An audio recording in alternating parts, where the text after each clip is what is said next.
Скачки юношей-наездников, состязания батыров, народные песни и танцы – все это ждет тюменцев и гостей города в начале августа на федеральном Сабантуе. Уже подано более 60 заявок на участие. Праздник плуга пройдет в Тюмени уже в следующие выходные. Как будут принимать гостей со всей страны, узнала Екатерина Доброскок.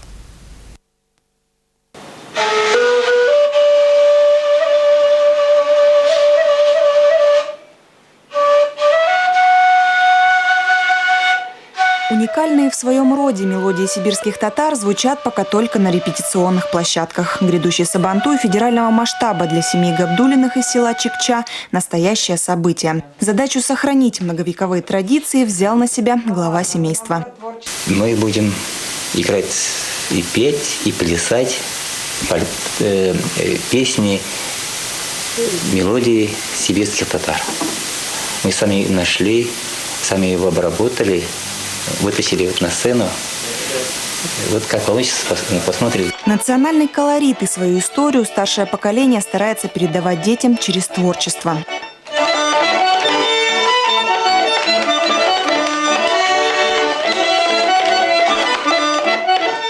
Фольклорно-этнографический семейный коллектив Габдуллиных «Шатыр-Шатыр» уже успел покорить всю Тюменскую область. Стараемся придерживаться к обычаям, к традициям. И вот с детства детей где увидим, где почитаем, передаем детям, учим их не потерять корни своих дедушек, бабушек, праздники. Старые традиции постепенно дополняются современными. Сабантуй не исключение. Тем не менее, основой праздника остается семья. Выход не первый, но из-за того, что там будет очень много народу, волнение все-таки создается. Это наша традиция. Мы ее всегда проводим, отмечаем всей семьей.